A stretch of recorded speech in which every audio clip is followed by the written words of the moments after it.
Gente, tudo bem com vocês? Vamos aqui iniciar mais uma aula com os alunos do quinto ano.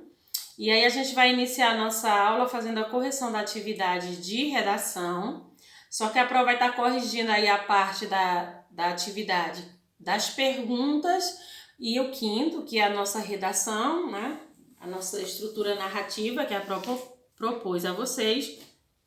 Devem ser enviadas, porque essa parte da atividade a gente precisa ter um cuidado, um olhar diferenciado, um olhar individual à correção. Então, nós vamos corrigir aí do primeiro até o quarto e o quinto a gente vai enviar.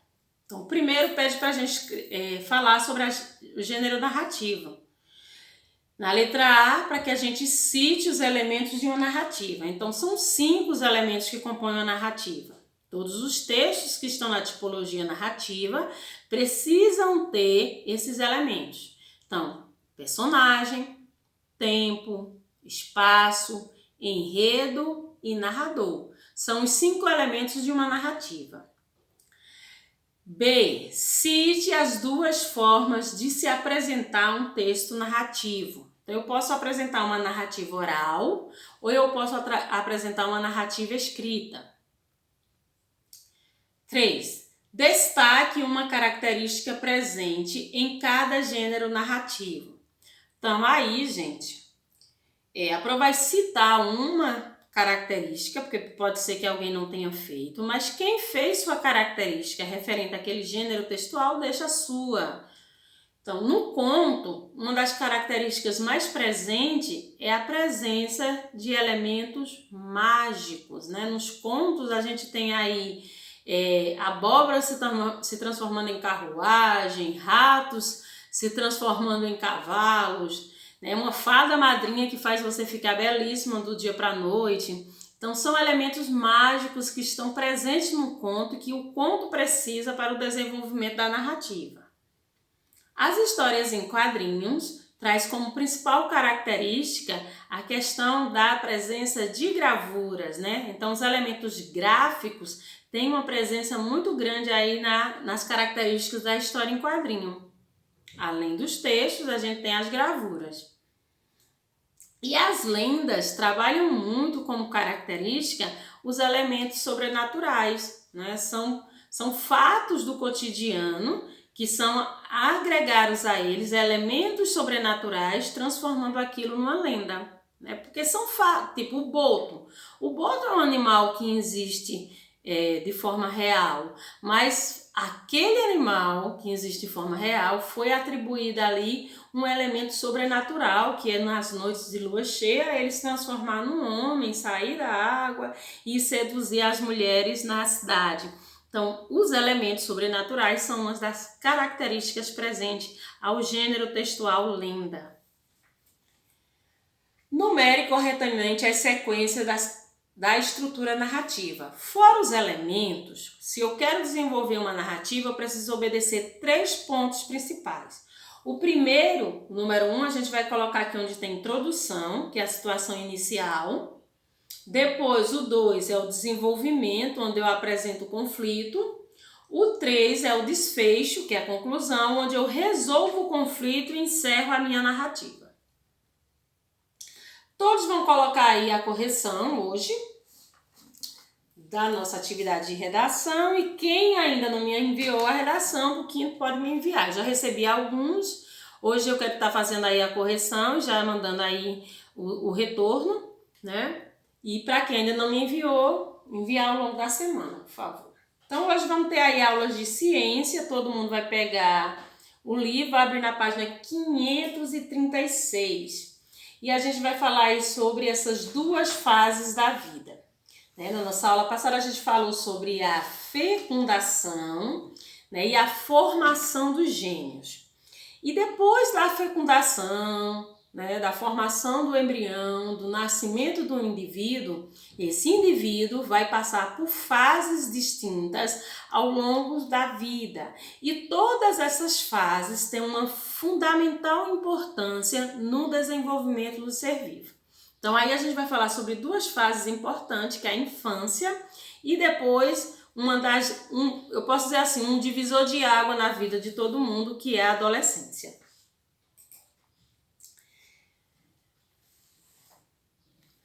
Todo ser vivo passa por algumas fases da vida e elas variam muito de acordo com a espécie e alguns outros fatores.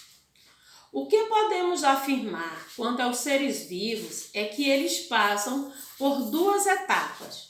A primeira é o nascimento e a segunda é a morte.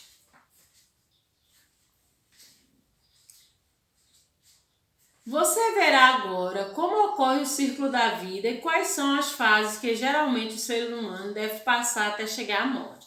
Então, quando ele fala aqui de ciclo da vida, ele engloba todos os seres vivos, que estão as plantas, os animais e as pessoas. Todos eles passam por fases da vida, mas são fases da vida distintas de acordo com a espécie, né? A gente não vai dizer aí que a planta passa pela infância, a adolescência, a vida adulta e a velhice. Não existe essas fases da vida para esse tipo de ser vivo. Então hoje a gente vai focar nas fases da vida do ser humano. A vida se inicia pelo nascimento do ser vivo e se encerra com a sua morte. Mas esse espaço que fica entre o início e o final possui algumas divisões, que são as chamadas fases da vida. Cada uma dessas fases apresenta características que podem ser físicas ou psicológicas diferentes. E isso acontece porque estamos em processo de formação do caráter humano. Então percebam, gente, que quando a gente nasce bebê, as nossas habilidades, vamos dizer assim, são muito restritas. Tudo que se desenvolve na fase da vida do bebê, ele precisa de auxílio de uma outra pessoa. Então a gente não sabe falar, não sabe andar. Nenhuma das funções ali que a gente tem cognitivas, quer dizer, que são as funções do nosso cérebro, das nossas maturidades, podem nos permitir fazer qualquer tipo de coisa sozinho. Com o desenvolvimento deste bebê, a gente começa a criar habilidades para coisas que a gente já consegue fazer só. Então, uma criança de 6 anos, ela já tem aí muito mais habilidades do que um bebê quando nasceu. Por quê? Significa que esse cérebro amadureceu, né, que essas habilidades foram adquiridas. Então, vamos falar aqui da infância. É a primeira fase pela qual passamos e vai desde o dia do nosso nascimento até quando a gente completa 11 anos. Nesta fase que começa a aprender muitas coisas, tudo é novo e nesse momento começamos a descobrir o mundo e interagir com as pessoas. É nela que aprendemos a falar, a andar e começamos a estudar. Aprendemos como nos comportar e muitas outras coisas. Na infância ainda somos muito dependentes dos nossos pais ou responsáveis para muita coisa. Então essa fase da infância é a fase do primordial, vamos dizer assim, tudo que a gente sabe, que a gente precisa desenvolver de habilidades motoras, cognitivas, vai ser aí na infância. Quando a Pro fala de motoras, a gente vai aprender a andar, correr, andar de bicicleta, amarrar o tênis, a pentear o cabelo. Então, nossa coordenação motora sai da grossa, que é aquilo que a gente não consegue fazer nada sozinho, e passa a ser uma coordenação motora fina, onde a gente consegue colocar uma linha na agulha. Tudo isso é um processo que a gente precisa aprender, o nosso cérebro precisa desenvolver essas funções.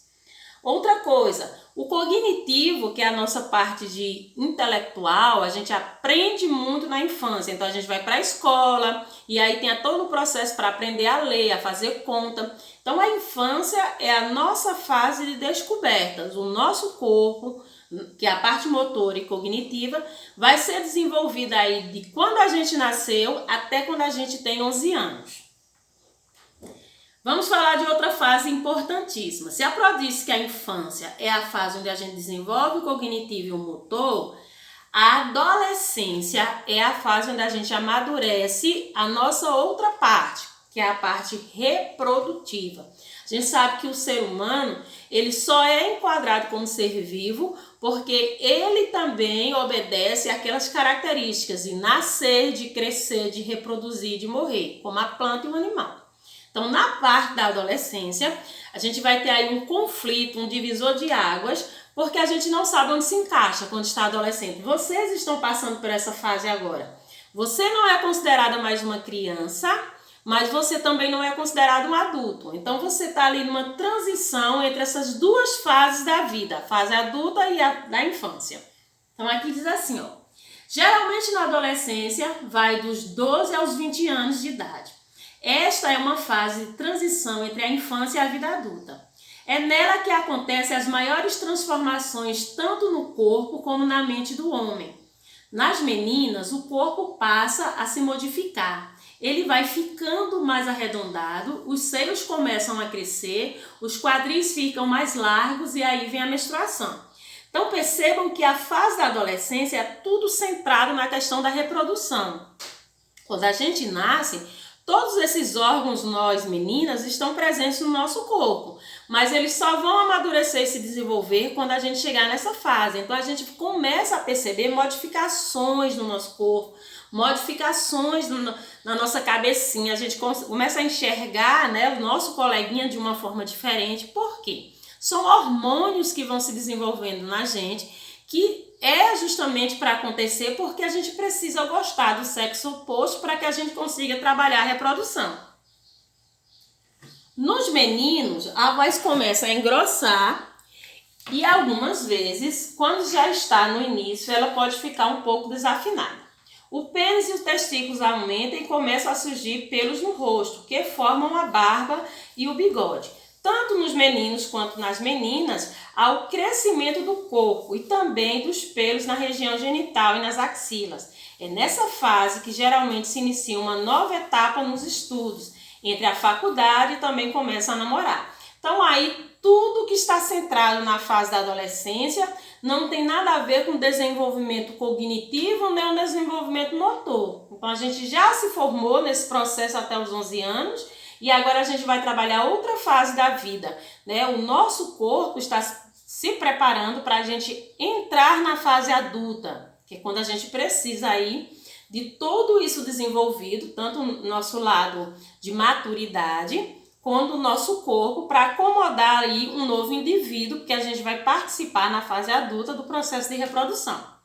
Por isso que a Pro costuma dizer que a gente precisa ter maturidade para fazer algumas coisas que a gente acha que agora na adolescência a gente já pode fazer. Mas não, isso está muito atrelado ainda à maturidade. Então, quando vocês estiverem com maturidade, todo esse processo vai acontecer. Você ainda vai precisar se acomodar, as meninas, ao processo de menstruar, os meninos ao processo de mudar o corpo. Vocês vão criar pelos em lugar que não tinha, né? Vocês vão mudar a entonação da voz. Então, todo esse processo vocês vão desenvolver até chegar aos 20 anos de idade. A adolescência ela é dividida em 3 fases. Tem aí a pré-puberdade, que é quando o desenvolvimento físico se acelera e busca-se maior proximidade com os adultos. O lado emocional é muito confuso, com oscilações de sentimentos como ódio e amor na busca de identificar-se. Então, quando a gente está ficando nessa fase de vocês da pré-puberdade, né, pré-adolescência, nós não queremos mais contato com os coleguinhas que são crianças. Eu não quero brincar com meu irmão, eu não quero ter que cuidar de criança porque eu não me considero mais criança, né? É chato quando a mãe fala assim, vai brincar com teu priminho que veio de fora. Mas aí a gente olha pro priminho, o priminho tem 7 anos de idade. Aí você pensa, eu não vou brincar com ele porque ele é criança. Porque nesse processo aí da pré-adolescência, vocês estão passando por transformações, tanto físicas no corpinho de vocês, como no lado emocional, porque é tudo muito confuso na cabeça da gente. A gente não se considera mais criança, mas a gente também não pode ser enquadrado na categoria dos adultos, né? Então, isso é um processo que a gente precisa de muita ajuda, né? De muito, digamos assim, apoio, para que a gente entenda que ali também é um processo de transição, né? A gente, em algum momento nesse processo, vai se enquadrar num grupo, mas agora o nosso organismo está se desenvolvendo também no lado emocional. Aí vem a puberdade, que se inicia por volta dos 13 anos. É marcada pela maturidade dos órgãos reprodutores. Então, nesse processo aí, a gente já consegue se enxergar diferente do que era quando tinha 10 anos, quando tinha 9 anos. Aconteceu coisas no meu corpo, tem elementos novos ao meu corpo que não tinha antes. Por quê? Porque ele está se desenvolvendo, ele precisa se desenvolver, né? Eu tenho pelos onde eu não tinha. As meninas têm seios quando não tinha, e a gente até enxerga, né, o nosso coleguinha de forma diferente, como não enxergava. Isso é errado? Não, gente, isso é um desenvolvimento hormonal que precisa acontecer. Isso não quer dizer que a gente, por enxergar o coleguinha de forma diferente, a gente vai estabelecer um relacionamento com ele, porque a maturidade não nos permite. Então perceba que tudo é confuso, porque o meu corpo pode até estar preparado para isso, mas a minha cabecinha ainda não chegou lá. Depois a gente tem aí a pós-puberdade, que é entre os 15 e os 20 anos, fase em que o meio social, como a escolha profissional, as estruturas da relação com o sexo oposto e a formação da identidade, necessita cada vez menos de ajuda intelectual do adulto. Então, quando a gente já tem 17, 18 anos, então nossa cabecinha já está mais acomodada, né? A gente já consegue se identificar com algum dos grupos que existem. Então, eu agora não sou visto mais por criança, por ninguém. Porque lá na pré-adolescência, na puberdade, eu me considero, né, não me considero mais criança, mas os meus pais ainda me consideram crianças. Eles ainda querem que eu tenha atitudes que eu deveria ter quando tinha 7 anos, né? Mas eu já não penso assim. Quando eu estou aí na pós-puberdade, que eu já estou acomodada com meus 17, 18, 19, 20 anos, então eu já também consigo passar para as pessoas fora que eu cresci, que eu me desenvolvi tanto fisicamente, porque houve uma transformação drástica de quando eu era criança para agora, como eu também me desenvolvi emocionalmente, porque agora eu já estou apropriada das coisas que eu gosto, eu já penso que profissão eu quero seguir no futuro. Então já existem outras questões que fazem parte do meio ambiente, né, do meu cotidiano, que quando eu era criança não tinha. Quando a gente é criança, a gente pensa, o que é que eu vou brincar amanhã? Qual é o jogo que eu vou jogar, né? Para casa de que colega eu vou? Quando a gente está nessa fase, a gente já está pensando, visualizando um futuro. Por quê? Porque a gente já não tem atitudes infantis. Então, como a gente está dando início à nossa vida adulta, que é quando a gente tem responsabilidades, então eu já estou pensando em como executar isso. Então, gente, o que a Pro tem para dizer para vocês? Tenha calma, que esta fase aí que vocês estão passando de muitas dúvidas, né? De muitas mudanças, ela vai passar, mas ela precisa passar de forma tranquila. E para que ela passe de forma tranquila, é necessário que vocês conversem. Vejam aí os pais de vocês como pessoas que estão aí para ajudar. Tire dúvidas, né? Não esconda o que vocês sentem, porque quem já passou por isso, que é o caso dos pais, dos avós, dos tios, eles vão ter aí bem mais experiência para ajudar vocês a entenderem esse processo de transformação pelo qual vocês iniciaram e já estão passando por agora. Para a gente encerrar esse conteúdozinho aí, né? Importante, 2 fases da vida fundamentais, uma de total transformação no cognitivo e no motor, outra de total transformação no emocional e no físico, né? A gente vai fazer a atividade aí da página 538 do livro de ciência. Então vamos ficar por aqui e até a nossa próxima aula.